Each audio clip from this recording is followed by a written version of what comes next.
সমিতি বা নারী সাংবাদিকদের সামনে সে একটা কলঙ্ক, সেই মনহার, সেই মন সাজেদা হক, যিনি এই নারী নিপীড়ককে সারাক্ষণ উস্কায় নারীদের বিরুদ্ধে লেখবার জন্য। কারণ কি, আমাদের নারী সাংবাদিকরা সবাই কর্মজীবী, সবাই কর্মব্যস্ত, তিনি বেকার, ওনার কোনো চাকরি নেই, সেই জন্য উনি এই লোকগুলাকে ধারণ করেছে।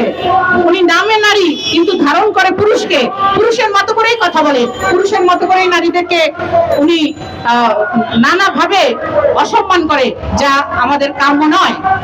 তাই আমরা সকল সাংবাদিক সংগঠনের কাছে আবেদন জানাই, অবিলম্বে এই নারী নিপীড়কের যদি কোনো শাস্তির আওতায় আপনারা না আনতে পারেন, আমরা আরো কঠোর আন্দোলনের ঘোষণা দিলাম আজকের এই মানববন্ধন থেকে। প্রয়োজনে আমরা জাতীয় প্রেস ক্লাবের সামনে অনশন করব। আমরা বিভিন্ন সাংবাদিক যে সংগঠন আছে সেগুলো সভাপতি, সেক্রেটারি বরাবর চিঠি দিব। আমরা কোনোভাবেই তাকে আর ক্ষমা করব না, কারণ সে ক্রমাগত নারী সাংবাদিকদের পিছনে লেগে আছে। এখানে উল্লেখ করতে চাই যে 2022 সালের অক্টোবরে আমরা তার বিরুদ্ধে সাইবার সিকিউরিটি আইনে মামলা করেছিলাম। সেই মামলায় তিনি 11 মাস জেল খেটেছেন। জেল খাটার পরে সাংবাদিক নেতারা আমাদের কাছে এসেছে তাকে জেল থেকে বের করে আনবার জন্য, অনেক রিকোয়েস্ট করেছে।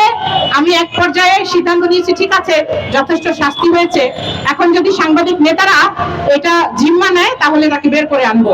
তখন কথা হলো যে 300 টাকার স্ট্যাম্পের উপরে একটি মুছ লেখা লেখা হবে, যেখানে সাংবাদিক নেতারা স্বাক্ষর করবেন।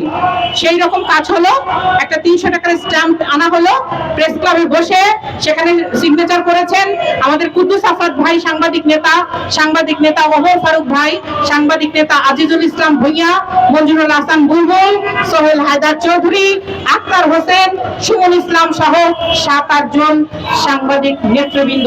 এবং তারা লিখেছে, ভবিষ্যতে এই লোক আপনাদের আর কোন রকম ডিস্টার্ব করবে না, নারী সাংবাদিকদের বিরুদ্ধে আর কিছু লিখবে না। কিন্তু দুঃখের বিষয়, জেল থেকে ছাড়া পেয়ে 3 মাস পরে তিনি আবার লেখা শুরু করে দিয়েছেন নোংরা নোংরা কবিতা, যেগুলোতে নারী সাংবাদিকদের নাম উল্লেখ করে করে। আমরা একটা বছর চুপ ছিলাম, এর মধ্যে আমরা দেখেছি আমরা চুপ থাকি সে থামে কিনা, কিন্তু না, তিনি থামলেন না, তিনি চালিয়ে যাচ্ছেন ওনার কর্মযজ্ঞ, নোংরা খেলা। কাজেই এখন আর বসে থাকবার সময় নয়। আমরা একত্রিত হয়েছি। আমরা আজকে বৃষ্টির কারণে বিঘ্নিত হয়েছে, জ্যামের কারণে আমাদের অনেক সাংবাদিক বোনেরা আসতে পারেনি। আগামীতে আমরা যে আমরা মানববন্ধন করব না, আমরা করব বিক্ষোভ সমাবেশ জাতীয় প্রেস ক্লাবের সামনে। সেখান থেকে আমরা আরো কঠোরতর আন্দোলনের ঘোষণা দিব। আমরা তথ্যমন্ত্রীর কাছে যাব স্মারকলিপি নিয়ে। আমরা মাননীয় প্রধানমন্ত্রীর কাছে আবেদন করতে চাই আজকের মানববন্ধন থেকে, আপনি একজন নারী বান্ধব এবং শিশুদের প্রতি যথেষ্ট সহানুভূতিশীল। আমরা বর্তমান সময়ে আপনার বিভিন্ন কর্মকাণ্ড দেখে আসছি। আপনি আমাদের আজকের এই কথা যদি শুনে থাকেন, নারী সাংবাদিকদের এই নির্যাতনের বিষয়টি, মানসিক নির্যাতনের বিষয়টি, সাইবার অ্যাটাকের বিষয়টি, আশা করছি আপনি সংশ্লিষ্ট মন্ত্রণালয়কে এই ব্যাপারে ব্যবস্থা নেওয়ার জন্য নির্দেশ দিবেন। আমরা আপনার কাছে চিরকৃতজ্ঞ থাকব। আমরা আবারও আওয়াজ তুলি, নারী নির্যাতন, নারী নিপীড়ক নিপাত যাক, নারী সাংবাদিকতা মুক্তি পাক। নারী নিপীড়ক নিপাত যাক, নারী সাংবাদিকতা মুক্তি পাক। জয় নারী সাংবাদিকতা। এখন আমি সংক্ষিপ্ত বক্তব্য দেওয়ার জন্য আমাদের সংগঠনের